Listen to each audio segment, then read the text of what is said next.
Hello students, let us now start this new chapter, that is alternating current. So we are going to start alternating current, all right? Okay.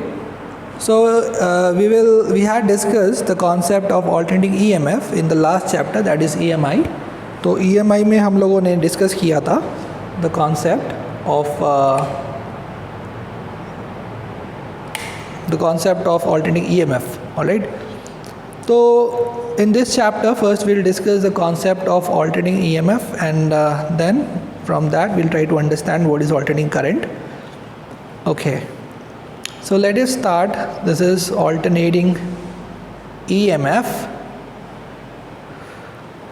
First will discuss about alternating EMF. तो आपको याद है last lecture में हमने discuss किया था, last chapter में, that is electromagnetic induction, we had discussed about this concept. तो हम लोगों ने उसमें क्या लिया था, हम लोगों ने उसमें एक कॉइल लिया था, और वो जो कॉइल है वो बेसिकली कॉइल अपने एक्सिस के अबाउट रोटेट कर रहा था. ठीक है, the coil was basically rotating about its own axis. ठीक है, it was rotating about its own axis. और ये मैग्नेटिक फील्ड परपेंडिकुलरली इनसाइड हमने लिया था, फील्ड कांस्टेंट फील्ड और एरिया भी कांस्टेंट. ठीक है, तो फील्ड और एरिया जो ये कांस्टेंट था. अभी फ्लक्स क्या होता है, फ्लक्स होता है B डॉट A. ठीक है, it is B dot A. और अगर इसमें नंबर ऑफ टर्न्स अगर n है, if there are n number of turns in it, तो वो फ्लक्स हो जाएगा B dot A into n. ठीक है, इस तरह से. तो हम लोग इसको अभी एक्सपैंड करते हैं, तो ये हो जाएगा BA cos थीटा.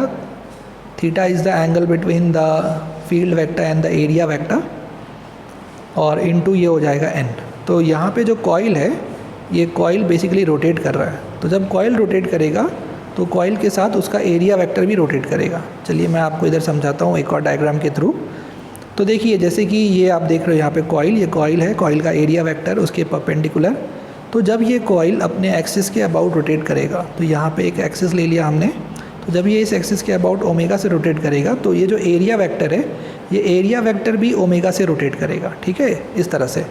लेकिन फील्ड का डायरेक्शन तो कांस्टेंट है, फील्ड का डायरेक्शन कांस्टेंट है, लेकिन एरिया वेक्टर रोटेट कर रहा है. तो इसका मतलब क्या है, इसका मतलब ये है कि फील्ड और एरिया के बीच का एंगल वो टाइम के साथ वेरी करेगा. तो हम थीटा को क्या लिख सकते हैं, हम थीटा को लिख सकते हैं, थीटा क्या है, theta is the angle between area vector and B vector, या field vector and area vector. Alright, तो ये जो थीटा ये वेरी करने वाला है, this theta is going to vary with time. Alright, ठीक है, तो किस तरह वेरी करेगा, omega t. Theta is equal to omega T. तो ये हम लोग यहाँ पे सब्सटीट्यूट कर सकते हैं. तो फाई हो जाएगा BA कॉस ओमेगा टी, और n को हमने आगे लिख दिया, तो NBA कॉस ओमेगा टी, ये आ गया है फाई. ठीक है, अब हमें ये निकालना है, अब हमें यहाँ देखना है कि जो फ्लक्स है वो टाइम के साथ वेरी कर रहा है. क्यों, क्योंकि थीटा वेरी कर रहा है ना, theta is varying with time. तो अब जैसे जैसे टाइम वेरी करेगा वैसे वैसे फ्लक्स वेरी करेगा, और अगर फ्लक्स वेरी करेगा तो EMF इंड्यूस होगा. ठीक है, तो यहाँ पे EMF इंड्यूस होने वाला है कॉइल में. ठीक है, so as time varies phi will also vary, the flux will vary. ठीक है, और क्या होगा, और यहाँ पे EMF विल बी इंड्यूस्ड. ठीक है, तो EMF will be induced in the coil. तो EMF will be induced in the coil. तो आप EMF कैसे फाइंड कर सकते हो, तो आपको पता ही है EMF इज इक्वल टू क्या होता है, EMF is equal to minus d∅dt होता है. तो वो हम लोग यूज़ करेंगे यहाँ पे, EMF is equal to minus d∅dt. ठीक है, तो चलिए डिफ्रेंशिएट करते हैं. Minus d/dt of the flux, flux का वैल्यू कितना है, फ्लक्स का वैल्यू है NBA cos omega T. Okay, तो यहाँ से NBA कांस्टेंट है, उसको तो हम बाहर ले लेंगे, तो वो हो जाएगा माइनस NBA, और cos ओमेगा टी का डेरिवेटिव निकालना है. तो आपको पता है कि cos AX का डेरिवेटिव क्या होता है, वो होता है माइनस A sin AX. क्या होता है, वो होता है माइनस A sin AX. ठीक है, तो यहाँ पे cos ओमेगा टी का डेरिवेटिव हो जाएगा minus omega sine omega t. ठीक है, minus omega sine omega T. तो यहाँ से हम लोगों को EMF मिल गया. EMF कितना मिल गया, तो EMF हम लोगों को मिल चुका है NBA omega sine omega T, NBA omega sine omega T. तो ये हमने ऑलरेडी डिस्कस किया था. कब डिस्कस किया था, हम लोगों ने EMI चैप्टर में डिस्कस किया था, electromagnetic induction. Right, electromagnetic induction इस चैप्टर में हमने डिस्कस किया था. चलिए, तो अब हम लोग ये जो EMF है, राइट, EMF जो आया यहाँ पे N B A omega sine omega T, इसके बारे में हम लोग थोड़ा डिस्कस करेंगे, we will discuss about this. तो यहाँ पे बहुत एक इम्पॉर्टेंट पॉइंट जो आपको ध्यान रखना था वो यही था कि जैसे जैसे यहाँ टाइम वेरी करेगा, थीटा वेरी करेगा, the angle between A and omega, तो ओरिएंटेशन वेरी करेगा, जिसकी वजह से यहाँ पे फ्लक्स वेरी करेगा, ठीक है, और फ्लक्स वेरी करेगा तो EMF इंड्यूस होगा। तो this are some important points, right, please make a note of it and understand these as important points. Okay, let us now talk about the EMF, जो E यहाँ पे आया है N B A omega sine omega T, इसके बारे में बात करेंगे हम लोग, will talk about this. Okay okay,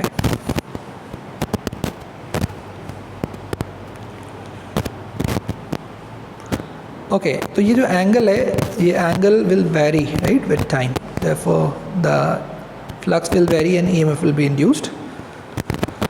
Okay, so these are some important things about alternating EMF. Okay, so now we will discuss about EMF, that is NBA omega sin omega t के बारे में हम लोग discuss करेंगे।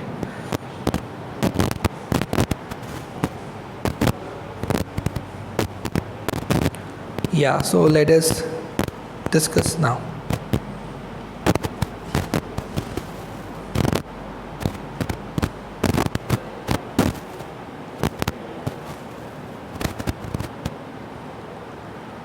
तो यहाँ पे जो है अब E का वैल्यू क्या है, N B A omega sine omega T, ये वैल्यू है E का।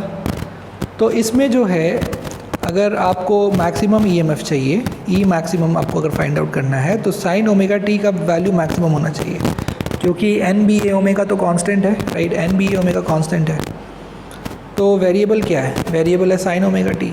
तो अगर इसमें EMF को मैक्सिमम होना है तो साइन ओमेगा टी का वैल्यू 1 होना चाहिए मैक्सिमम के लिए। सो EMF will be maximum, EMF maximum कब होगा, सो EMF will be maximum when sin omega t will be +1, when sin omega t will be +1, तो यहाँ से हमें मिल जाएगा। तो ये जो मैक्सिमम वैल्यू, इसको हम E नॉट कहते हैं, इसको हम क्या कहते हैं, E नॉट। तो अब आपको E का इक्वेशन क्या मिलेगा, अब आपको यहाँ से E का इक्वेशन मिल जाएगा, E is equal to E not sine omega T, E is equal to E not sine omega T. तो आप इसको ध्यान रखिए कि जो E नॉट है, E नॉट का वैल्यू है N B A omega, E not का वैल्यू क्या है, ई नॉट का वैल्यू है एन बी ए ओमेगा, ठीक है, ओके। तो I hope this point is clear. इसको हम लोग कहते हैं ऑल्टरनेटिंग EMF, इसको हम लोग क्या कहते हैं, इसको हम लोग कहते हैं ऑल्टरनेटिंग EMF, ठीक है। जब EMF ऑल्टरनेटिंग होगा तभी करंट ऑल्टरनेटिंग होगा, ठीक है। जब तक सोर्स जो है EMF जो है अगर वो नहीं वेरी कर रहा, अगर वो टाइम के साथ नहीं वेरी कर रहा साइनसॉइडली, तो करंट कैसे करेगा। तो this is very very important. तो यहाँ पे मैं आपको ये ग्राफ से समझाता हूँ। तो E वर्सेस टाइम का ग्राफ हम लोग यहाँ बना रहे हैं, ये देखिए graph of EMF versus time, right. तो हमने y एक्सिस पे लिया है EMF और हमने x एक्सिस पे लिया हमने टाइम, ठीक है। y एक्सिस पे हमने क्या ले लिया है, EMF ले लिया है, और x एक्सिस पे हमने क्या ले लिया है, टाइम ले लिया है, ठीक है। Let us plot the graph. ये एक साइनसॉइडल वैल्यू है। तो जिस तरह से sine theta lies between -1 to 1, E का वैल्यू कहाँ से कहाँ तक लाई करेगा, E का वैल्यू लाई करेगा -E0 से +E0 तक, ठीक है। और वो कैसे वैरी करेगा, वो एक साइन फंक्शन की तरह वैरी करेगा, ठीक है। जिस तरह से एक साइन का फंक्शन वैरी करता है, उस तरह से यहाँ पे EMF जो है वो भी एक साइन फंक्शन की तरह वैरी करेगा, ऑलराइट। तो यहाँ पे जो EMF है, EMF क्या है, वो है E0 साइन ओमेगा टी, ठीक है। जिस तरह से साइन थीटा वेरी करता है -1 से +1 तक, वैसे E0 sine omega T very करेगा -E0 से +E0 तक, -E0 से बेटा +E0 तक वेरी करेगा, ठीक है। ओके, तो चलिए आप लोग भी सब ये ग्राफ बना लीजिए फटाफट। All of you please make this graph.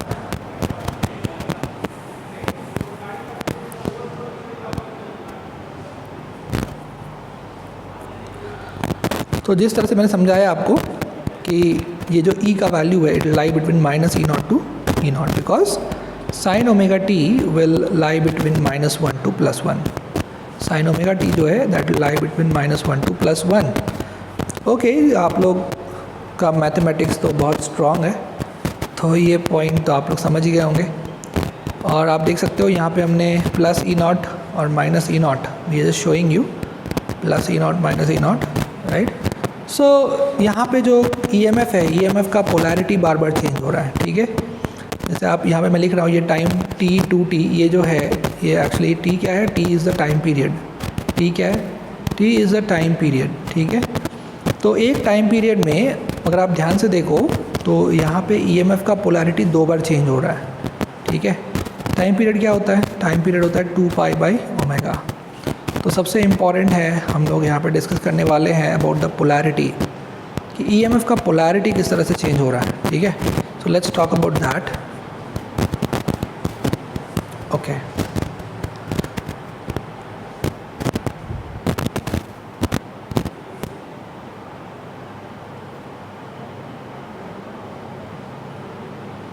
तो चलिए यहाँ पे मैंने प्लस माइनस प्लस इस तरह से मैंने ये मार्किंग्स दे दिए, I have given this markings.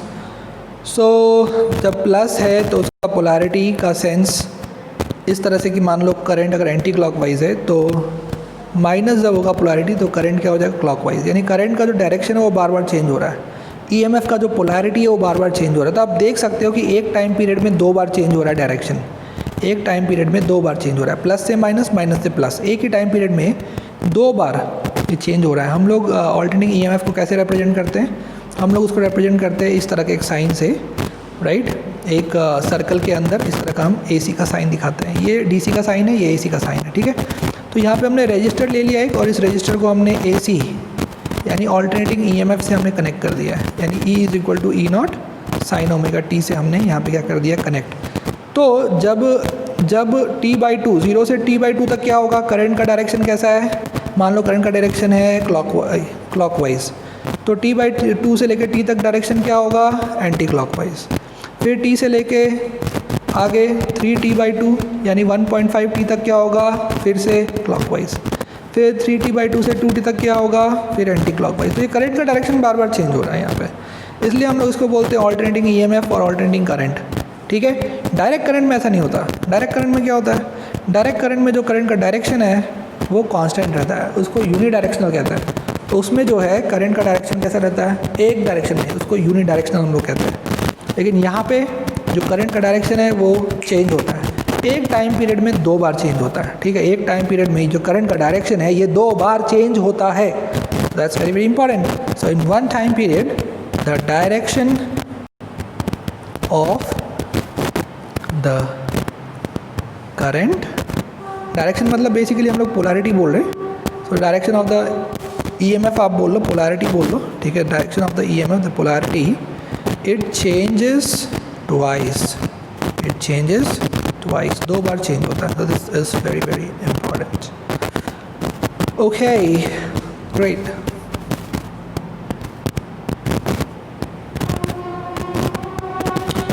So now we will discuss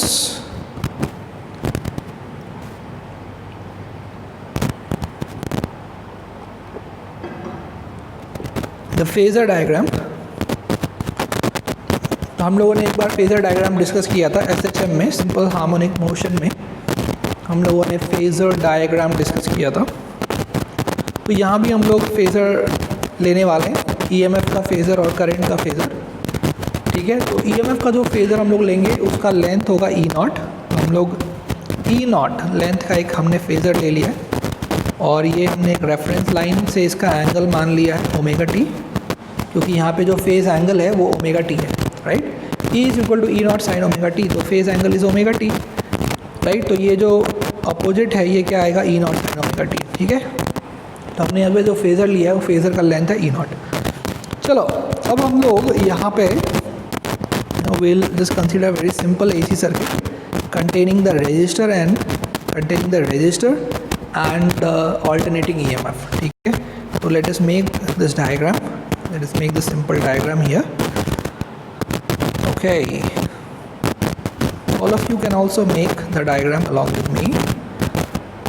तो मैंने यहाँ पे क्या लिया है, मैंने यहाँ पे एक रजिस्टर लिया और ऑल्टरनेटिंग EMF ये मुझे लेना है, ठीक है। चलो ये बना दिया मैंने रजिस्टर, ऑलराइट।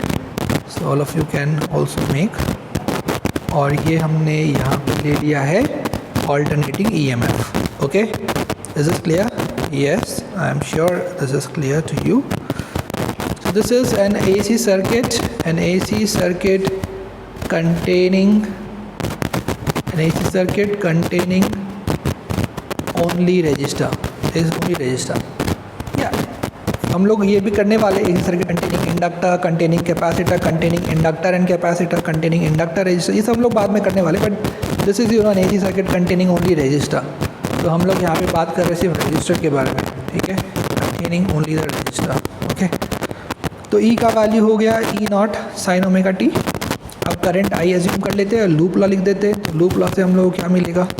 तो using KVL, Kirchhoff voltage law, हम लोग क्या लिख सकते हैं? We can write E minus IR is equal to 0. तो E इज इक्वल टू क्या होगा? IR हो जाएगा. I इज इक्वल टू क्या हो जाएगा? E बाई R हो जाएगा. ठीक है, और E का वैल्यू क्या है? और E का जो वैल्यू है वो है E0 साइन ओमेगा टी. वो हम यहाँ डाल देंगे. तो हमने डाल दिया E का वैल्यू, तो वो हो गया E0 sine omega T, alright, divide by R. यहाँ से हमको मिल गया E0 by R into sine omega T. तो ये जो E0 बाई R है ये है I0. E0 बाई R क्या है? E0 बाई R है I0. तो ये हो गया I is equal to I0 sine omega T. Okay, तो आप यहाँ पे ध्यान से देख सकते हो कि जो करंट का इक्वेशन हमें मिला है ये भी साइनोसॉइडली वेरी कर रहा है, ये भी ऑल्टरनेटिंग है. ये जो करंट मिला है this is also alternating current. ठीक है, तो this is very very important. तो ये ऑल्टरनेटिंग करंट है. यहाँ पे आप देख सकते हो जो करंट है वो भी साइनोसॉइडली वेरी कर रहा है. This is also varying sinusoidally. Okay, great. चलो, बड़ा मज़ा आ रहा है. Now let us draw the phasor diagram for the current. तो करंट के लिए भी हम एक फेजर लेंगे और उस फेजर का लेंथ हम क्या लेंगे? I0. ठीक है, उस फेजर का लेंथ हम लेंगे I0 and will draw phasor diagram for the current. Okay, so let's do it.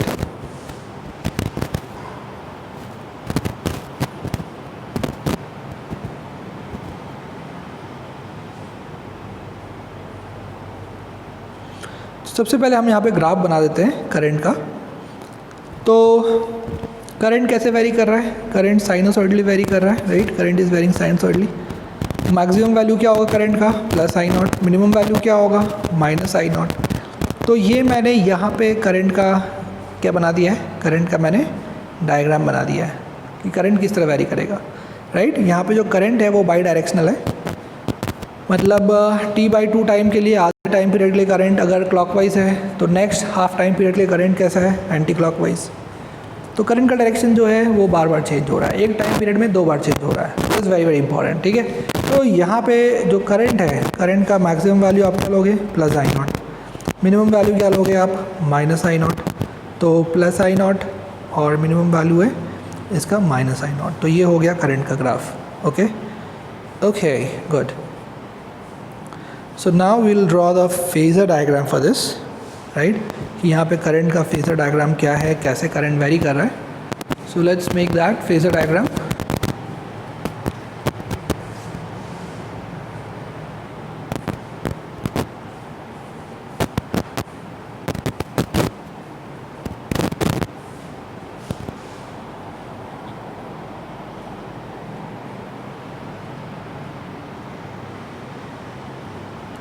चलिए अब हम लोग बनाते हैं. ये रेफरेंस लाइन ले लिया हम लोगों ने, ये रेफरेंस लाइन यहाँ पे ले लिया है और ये हमने बना लिया करंट का फेज़र. ये लेंथ है I0, ये एंगल है ओमेगा टी. रेफरेंस लाइन से हमने ले लिया एंगल ओमेगा टी. तो यहाँ पे जो करंट का ये कंपोनेंट होगा ये क्या होगा? I0 sine omega t. ठीक है, यानी इसका प्रोजेक्शन, परपेंडिकुलर प्रोजेक्शन.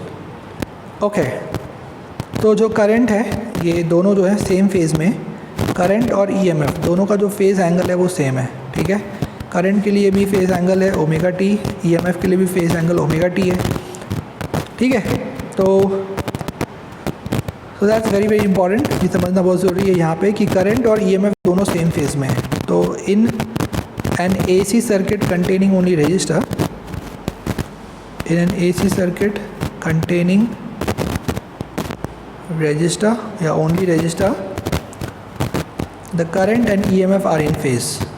Okay, जो current है, the current and EMF they are in phase. यहाँ पे ये दोनों किस में होते हैं, यहाँ पे ये दोनों जो हैं फेज में होते हैं, ठीक है, दे आर इन फेज। तो this we should remember that current and EMF are always in phase in case of AC circuit containing only resistor.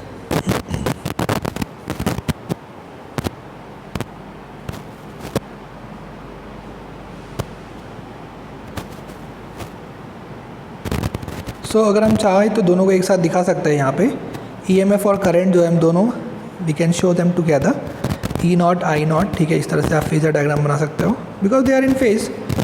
और यहाँ पे आपके मन में एक सवाल आ सकता है कि सर आपने ई नॉट से बड़ा क्यों बनाया आई नॉट को। देखो ऐसा कोई ज़रूरी नहीं है, ई नॉट आई नॉट कोई भी बड़ा हो सकता है, क्योंकि आपको पता है कि आई नॉट का वैल्यू क्या है, आई नॉट का वैल्यू है E naught by R. I naught का वैल्यू क्या है, ई नॉट बाई आर है। अगर r का वैल्यू 1 से बड़ा है तो आई नॉट छोटा हो जाएगा, और r का वैल्यू अगर लेस देन 1 है, लेस देन 1, तो आई नॉट बड़ा हो जाएगा। तो आई नॉट भी बड़ा हो सकता है, ई नॉट भी बड़ा हो सकता है, इसमें कोई प्रॉब्लम नहीं है। कोई भी फेज़र एक से लंबा हो सकता है, दूसरे से लंबा हो सकता है। तो this is about the phasor diagram and this is about the circuit containing only resistor, ठीक है, okay. Okay, now we will discuss more about this current. ये जो करंट है I is equal to I not sine omega T, हम लोग इसके बारे में और यहाँ डिस्कस करेंगे, और हम लोग इस करंट का जो मीन वैल्यू है, एवरेज वैल्यू है, वो हम लोग फाइंड आउट करेंगे, ठीक है। Will find out, will try to understand more about now alternating current, right, क्योंकि this is what we are going to discuss in this chapter, I is equal to I not sine omega T. तो we will talk more about this, ठीक है। तो let us start. तो I is equal to I not sine omega T यहाँ पे मैंने लिख दिया है। तो ये जो करंट है अभी हम लोग इसका मीन वैल्यू या एवरेज वैल्यू निकालने वाले हैं over a half cycle and over a complete cycle, ठीक है।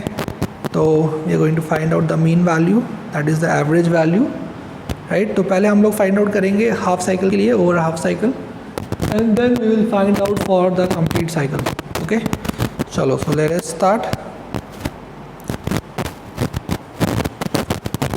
सो एवरेज कैसे निकालते हैं, राइट। एवरेज निकालने के लिए हम क्या करेंगे, हम करंट को टाइम से मल्टीप्लाई करेंगे, टाइम से डिवाइड करेंगे, ठीक है।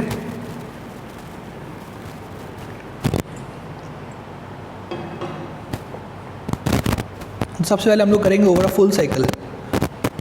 तो over a full cycle we just try to find out the average value of the current, okay. So let's do that. तो average over a full cycle, okay. तो कैसे फाइंड करना है हम लोगों को,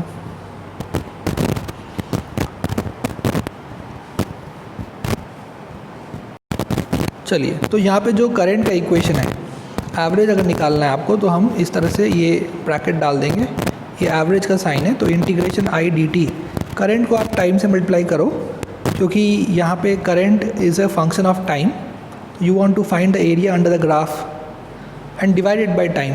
तो हम लोग ये यहाँ पे जो कर रहे हैं, एक पूरे साइकिल के लिए हम लोग यहाँ पे इसको इंटीग्रेट करेंगे। तो आई D T is area under the graph of current versus time, ठीक है, area under the graph of current versus time. और उसको हम लोग एक टाइम पीरियड के लिए हम लोग पहले इंटीग्रेट करेंगे 0 से लेकर t तक, और डिवाइड बाई टाइम 0 से t तक, ठीक है, ये हमें करना है। तो लेट अस इंटीग्रेट दिस। तो ये देखो, ये करंट वर्सेस टाइम का ग्राफ है, ठीक है। तो हमें एक पूरे साइकिल के लिए यहाँ पे इंटीग्रेशन करना है, ओके। सो आई टी, तो area under I T graph निकालेंगे आप एक टाइम पीरियड के लिए, और डिवाइड करेंगे टाइम पीरियड से, तो आपको एवरेज करंट मिलेगा। तो क्या मिलेगा आपको, एवरेज करंट या मीन वैल्यू ऑफ करंट मिलेगा।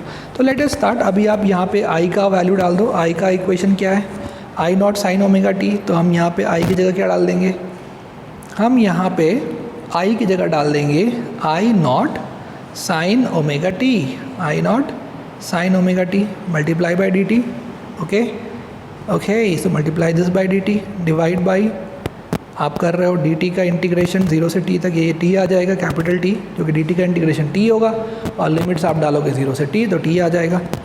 चलिए, अब यहाँ पे आई नॉट आप कॉमन है, बाहर ले सकते हो आई नॉट बाई टी को। तो आगे के स्टेप्स हम लोग फटाफट कर लेते हैं।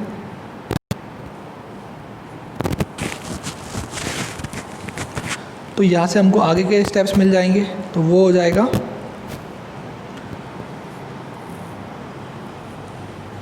तो चलो लेट अस राइट, तो ये आ जाएगा आई नॉट बाई टी, ये हम लोग बाहर ले सकते हैं कॉमन, तो आई नॉट बाई टी हमने ले लिया, ठीक है। और साइन ओमेगा टी का क्या होगा, minus cos omega T by omega, ये हो जाएगा, ठीक है। इंटीग्रेशन 0 से लेकर टी तक, ओके। तो 0 से लेकर टी तक हमें ये लिमिट डालने हैं, यहाँ पे डिवाइड बाई टी लिख दो। अब ये यहाँ से आप लिख सकते हो आई नॉट बाई ओमेगा और टी एक साथ लिख दो, ठीक है, दोनों कॉन्स्टेंट्स हैं। और अब यहाँ पे आप लिमिट्स पुट करो, हाँ माइनस भी बाहर ले सकते हो, ओके। तो हम लोग माइनस भी बाहर लिख देते हैं, तो ये कॉस हो गया, और स्मॉल टी की जगह हम कैपिटल टी डाल देंगे, तो कॉस ओमेगा कैपिटल टी, और फिर 0 डाल देंगे तो माइनस कॉस 0, ठीक है। चलिए, तो अब यहाँ पे हमें वैल्यूज़ पुट करने हैं। ओमेगा का वैल्यू क्या है, ओमेगा का वैल्यू हमको पता है, ओमेगा का जो वैल्यू है ओमेगा वो है 2 पाई बाई टी, तो जब हम डालेंगे 2 पाई बाई टी तो ये हो जाएगा cos of 2 pi by T into capital T, ठीक है। और फिर ये हो जाएगा माइनस कॉस 0, कॉस 0 1 होता है, तो कॉस 0 को हमने 1 डाल दिया, ठीक है। तो चलो कॉस 0 को हमने 1 डाल दिया, ये टी से टी कैंसिल आउट हो जाएगा, तो आप टी से टी कैंसिल आउट कर दीजिए। आपको cos 2 पाई यानी 1 होता है, तो ये हो जाएगा 1 माइनस 1 0, यानी जो एवरेज वैल्यू है करंट का वो ओवर अ टाइम पीरियड आ गया है 0, ठीक है। तो 1 minus 1, so the average value for this time period is come out to be 0, ठीक है, ओके।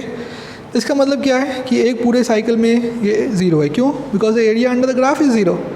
जो ऊपर का एरिया है पॉजिटिव एरिया और negative area, the total sum of the area कितना है, total sum of the area is 0, alright.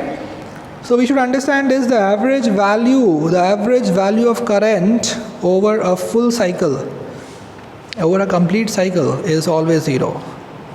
किसके लिए, AC के लिए, ठीक है, DC के लिए नहीं, AC के लिए, और alternating current. So average value of current for the full cycle is 0. So this we should note. अब हमें करना है हाफ साइकिल के लिए, तो हम इसी में कुछ चेंजेस करेंगे, we'll make some small changes in this जो भी नया लिखा है, and will find for the half cycle, ठीक है। सो लेट्स डू दैट, ओके। तो यहाँ पे हाफ साइकिल मतलब आप टाइम क्या लोगे, टी की जगह पे आप t/2 लोगे, तो हम लोग सब जगह टी की जगह कैपिटल टी की जगह क्या लिखेंगे, t/2, ठीक है। तो we want to find out for the half cycle. तो आपने देखा एवरेज EMF कितना है, एवरेज EMF भी 0 होगा, जैसे आपने करंट का फाइंड किया वैसे आप EMF का फाइंड कर सकते हो। तो EMF भी एक फुल साइकिल पे कितना हो जाएगा, 0 हो जाएगा। चलिए अब यहाँ पे आता है, let's do it for the half cycle, ठीक है। तो हाफ साइकिल में क्या होगा, हाफ साइकिल में आप टॉपिक चेंज कर लो वहाँ पे, अब ओवर हाफ साइकिल हम बात कर रहे हैं, तो ये हो जाएगा t/2, ठीक है। तो ये यहाँ पे t/2 नीचे इंटीग्रेट करके t/2 आ जाएगा, ये डाल दोगे आप t/2, t/2 ऊपर जाएगा तो 2i0/t हो जाएगा, और यहाँ पे भी 0 से t/2 तक ये ओमेगा t/2 हो जाएगा। ये सारे चेंजेस आप कर सकते हो, आई एम श्योर, थोड़ा ध्यान से करो। और यहाँ पे भी ये t/2 हो जाएगा, तो कुल मिला के ये हो जाएगा cos पाई, ठीक है। cos पाई का वैल्यू कितना होगा, cos पाई का वैल्यू होगा -1, तो यहाँ पे -1 आ जाएगा, ठीक है। तो वो आपको ध्यान रखना है, because cos pi is not 1, cos pi is -1, ठीक है।